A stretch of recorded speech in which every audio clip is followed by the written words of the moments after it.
Welcome back to Brian Marie. This is Seeking Prosperity. Today I wanted to talk a little bit about what freedom looks like. Look at the camera. So my scriptures fell. Down here. In the book of Deuteronomy,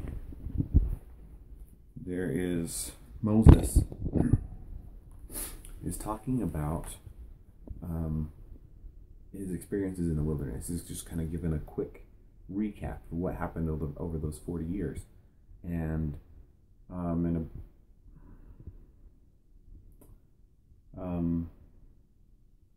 about verse 9, he starts to talk about his struggles with managing all of these people, the children of Israel. Once the Lord blessed them so abundantly, and there became so many of them, he couldn't judge them by himself. And so the Lord asks him to appoint captains of 10 and 50 and hundreds and thousands. And this was powerful. So if you had trouble within your tribe, say these 10 families get together, they have a captain of 10. If you had trouble with another family, you would take it to that captain of 10. If you had trouble with a family outside of your 10 families, then you would take it to the captain of 50, who was over both groups. And so it created a way of dividing up the people, and it was powerful because it was like a very simple form of government, but it kept that power of government close to the people, like very reined in, very leashed sort of power. This was inspiring to people like Thomas Jefferson and the other founding fathers, who were looking for a way to govern men, okay? A way that men could govern men. And this was unique because it was something that had been set up by God. And so as they looked around, they also found the Anglo-Saxons had a similar kind of setup, where instead of captains of 10, they had 10 families would get together and they'd be called a tithing. And then the leader of that would be a tithing man. And then 100 families, so 10 tithes, they would call that a reef, and the chief would be the reef. Okay. Reef kind of means chief, so the reef would be the captain of that 100 families. Then if two of those hundreds got together, or a couple of hundreds even, that they would form a shire. So you have a couple of hundred families together, that's a shire. The captain or the chief of the shire would be called the shire reef. Now we just shortened it to sheriff, but that's where that idea comes from.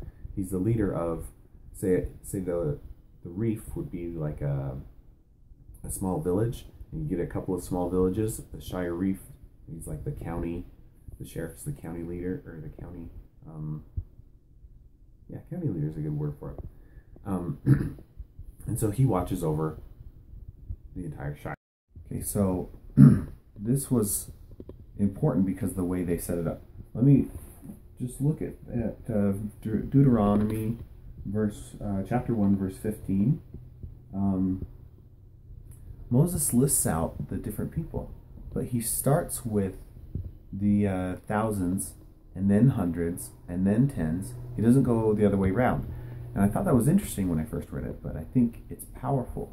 He's listing the chiefs, or the captains, in order of power. And he's ascending, he's not descending. So imagine this.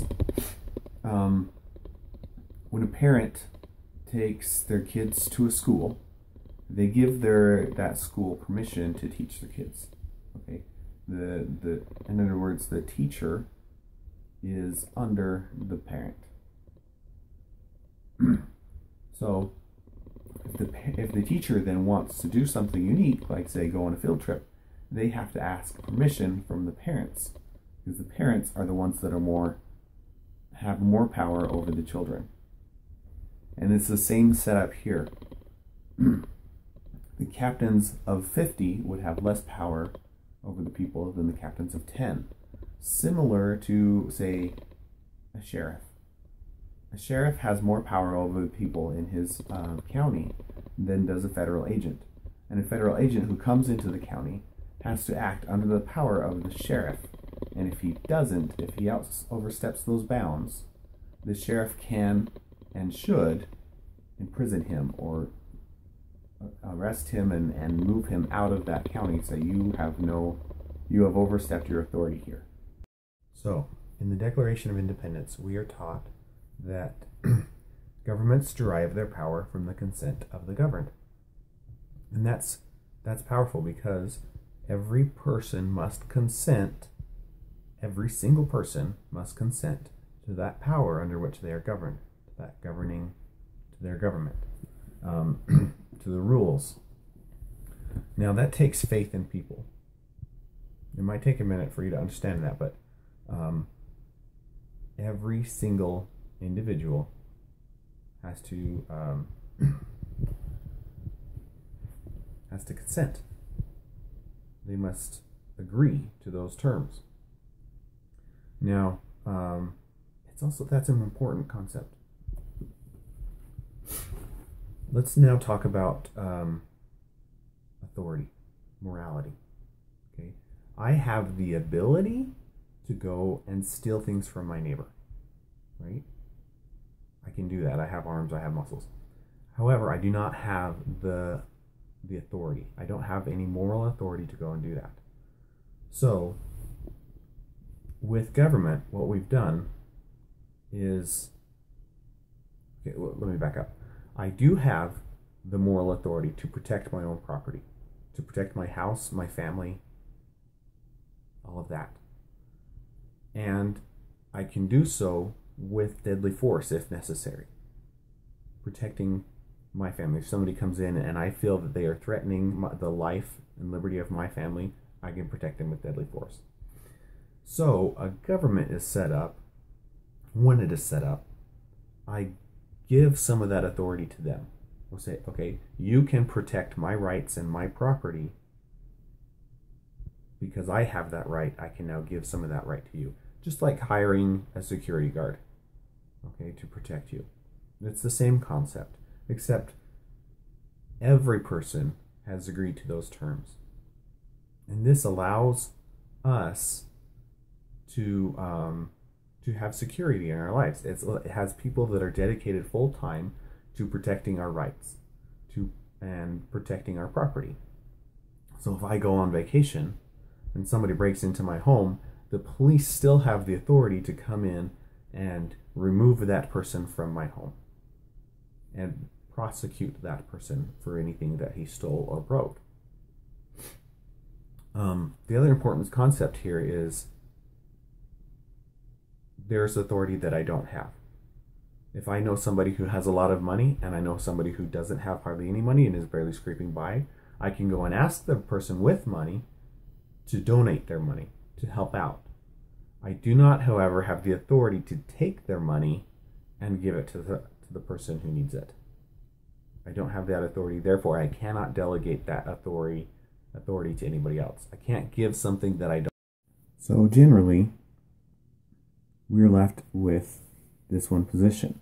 We have power we've delegated to others in order for us to live together in a society. And in living together in a society, we have some degree of trust that we must give to our fellow men.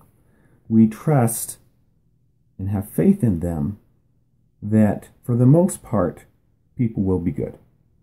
People will be generous to those around them, that in order to take care of the poor, I don't need to go and put a gun to the head of the guy with money and tell him he has to give that money to someone else. But rather, I can persuade, I can talk, and we can live together in harmony. It takes a degree of trust. So to have that trust, to make that first step, we ultimately have to ask ourselves, do we believe that men can be governed by themselves, or must they be coerced? Okay, that is a fundamental question that we have to ask ourselves. And without that first belief, government no longer becomes possible. Not free government, not freedom. You can have an oligarchy or some kind of other system, some kind of tyrannical system, but not freedom. In order to have freedom, there must be trust in people. It's not just a trust in people, though. It's a trust in God. Wow, that's moving. We trust that God will punish those who are the big hoarders, the rich man who keeps all the money to himself and doesn't give to the poor. God will punish that man, and we trust in him that he will. We ourselves can be hoarders of our blessings, and we can make stupid and dumb decisions. However, at the one point where we start to harm another, that is when governments must step in to protect our rights, protect their rights, because we are harming them. That's the fundamentals. So this is my Bible. I had my friend bind it for me, and he also did this great artwork of there's Christ on the cover. But I just wanted to mention really quick, the judges who Moses set up, they had fear of God, not fear of men. Meaning, rather than put an innocent man to death, like if say, there's someone who's accused of murder, if they don't have absolute proof that he's the one that did it, rather than risking putting an innocent man to death and then facing the wrath of God, they would rather not kill this man and allow God, trust in God, that he would punish the true murderer. So that's an important concept today that we sometimes miss, is that judges have to have that same fear of God rather than fear of men. That keeps them from being bribed and other evil things that can happen. If they're watching out not just for this life, but for with a more eternal perspective, then they can truly protect freedom. All of this leads to a very extremely limited power of government, whereas in today, it's just not the case. It's a very different picture than what we have today. And I'll talk about that in a minute. But we have to understand that those people who do not consent, who do not give their consent to the government, they're rejecting the idea that you have rights. A murderer, for example, would be someone who does not consent. They do not believe in the right of their victim to have freedom. A robber does not believe in the right of the victim to own their own property. And so those who do not agree, who do not believe in freedom, who believe it's okay to steal or to kill, they're the ones who become punished. Okay, they're the ones, because they do not consent. We jail them. We punish them. Similarly, well, I don't know if similarly is the same thing, but let's consider now those laws that have already been put in place that allow for things like government assistance. We want our houses paid for, rental assistance. We want our health care paid for, tuition, our food with food stamps, all of these different programs that, you know, many of us are thankful, many people are thankful that those are in place, and they take advantage of those things.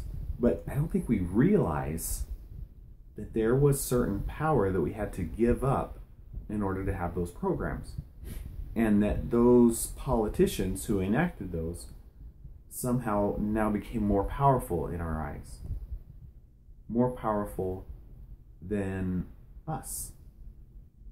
Now remember the setup that I talked about earlier with the captains of 10 and 50. The most powerful person in that setup was the individual. If we start giving away more and more of our power to other people, they become more powerful over us, and that's how you get a tyrannical government, is you've given up your power to that government. And we don't sometimes realize how much we've given up, how much we are no longer free. But the ability to pull ourselves up out of poverty is one of those powers that we gave up. The ability to help and give to your neighbor. Now we can still do that, but it's become harder because it's so much easier to sit and take. In today's day, there are those who would call themselves progressives. They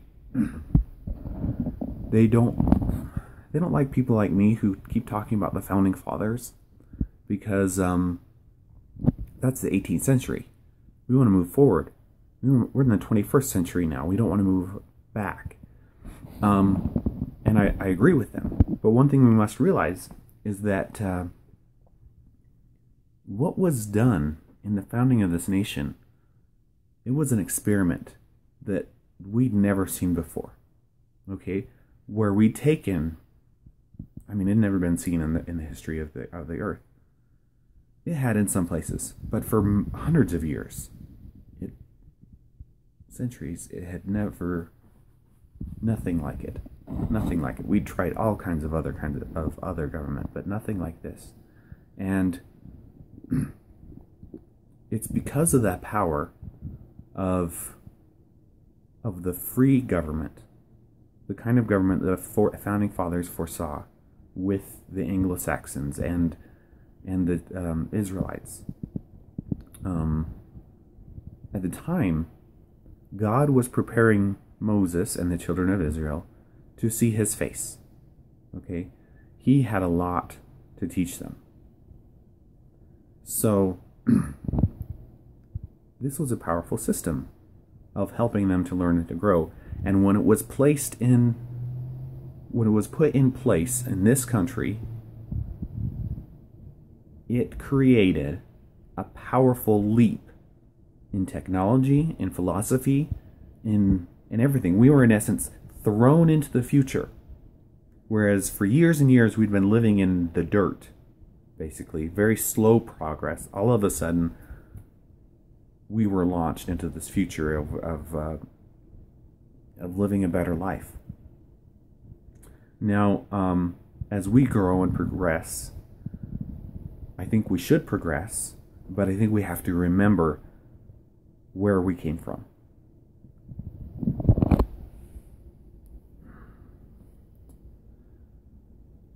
The system that was set up. Now, if you let me look. Let me show you this. This is a dollar bill that I folded up so that you can see the seal of the United States.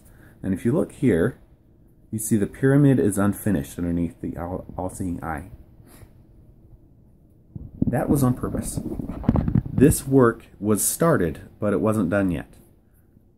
Thomas Jefferson specifically talks about a ward system that he had in place, that he envisioned for this people. This was a system where you get families to come together in a ward, and then that ward would be governed under, I think it was called a township. So it's very, very similar to the Anglo-Saxons and the Israelites. Townships, and then you have counties, which did happen, counties, and then states, and then the federal level. But the reason that this system was so powerful was not just because it focused on the freedom of the individuals, but because it kept the government on a very short leash. It kept them close so that they couldn't be getting away from us. Today, we see that happening. We see places where people are shouting out, "He's not my president," thinking that he's the most powerful person in the land.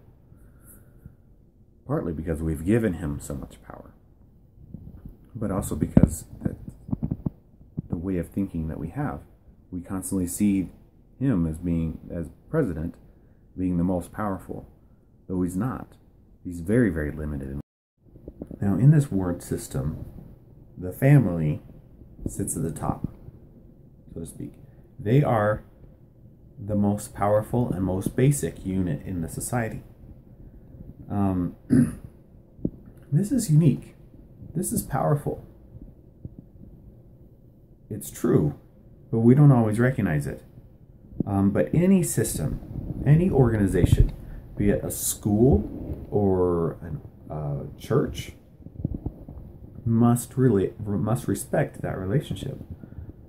If, for example, a school wants to teach the children, they must do so understanding that the parents are the first teachers. The school is only secondary teachers. That unique power of the family to influence society, here's what it does. Before I talked about authority and how we can give that, and consent, and we take those concepts and we apply those to a small group of people, say 10 tithing 10 families. Those 10 families could get together and build a road, a school, a hospital, whatever they want to do, whatever is important for them. They can build that. And what's unique about this organization is, let's say they propose this in a meeting, and one family says, "I really like this idea, I love it, but I don't have very much money to contribute to building. It would take some effort to scrape together $10 or $12 for this." And the rest of the group could say, "You know what, we believe in this project enough, we're okay with that. Give us your $10, we'll come up with the rest." You can't do that in a large government like we have today. You can't. Doing things at the state level, it's way too far removed from the people. The other thing that could happen is, what if one family says, "I don't like this idea. I can't. I just don't like it." The other 9 families could still say, "You know what, but would you be okay?" Well, they don't even need permission. They could still say, build this thing, and just not use any of that one family's resources. They don't take their property. They don't build it on their property. They don't take their money. They're not required to take money. They just simply say, "Okay, you don't have to participate, but we'll do this. We'll build a pool, a community pool we can all use, but if you don't want to contribute, we're cool with that. You can, maybe they have their own pool. I don't know." They could persuade, or they could just say, "You know what, that's fine. You don't want to do it, that's fine. We can do it anyway." Because so long as they're not infringing on that one family's rights, it is perfectly moral and right for them to do it. Now, because each individual family or each individual has a say, this becomes a powerful government, because they can always act with moral authority. And they can really get things done. It's a better way of taking care of the poor, because you have a relationship there. Today, if give your money to taxes, and those taxes somehow filter through the system to a poor family, do you really feel all warm and fuzzy for having helped that family? You don't get any kind of relationship with that person. Instead, most people just kind of feel this grudge for having to give up their money. Partly because so much of that money doesn't go to the poor. There's no way of, it's very difficult to track it. Anyway, so again, the family is the fundamental unit of society, and that's what this system respects. Now, with the family being the fundamental unit of society, that's important for a few reasons. First of all, the family is where children learn. Now, I keep using family. It doesn't always have to be a mother and father and kids. It's the people who show up. But for the most part, it's where the children learn. The parents are there to teach the kids they can't steal toys from their neighbors, or from their playmates. When that child grows up, they then learn that they cannot steal from their neighbors. They've learned that when they were young, and they've grown up with that basic belief. It's where the morals of society are taught. And when those morals start to break down, when the families start to break down, then society crumbles. So a powerful society is built upon strong families. And that is the way that we can change society today, is building strong families. Now, part of the reason that I've started this Seeking Prosperity and started this vlog is because I want to make my family stronger. And I want to join with you in making your family stronger. I want you to be able to understand and have tools and have a community built around you where that is possible, where you can build the strongest family possible. So thank you for watching. Today was kind of a longer video. I had some fun shooting it and writing about it. But I'm hoping that I can make my family stronger and your family stronger, and together we can build a community where people can truly thrive.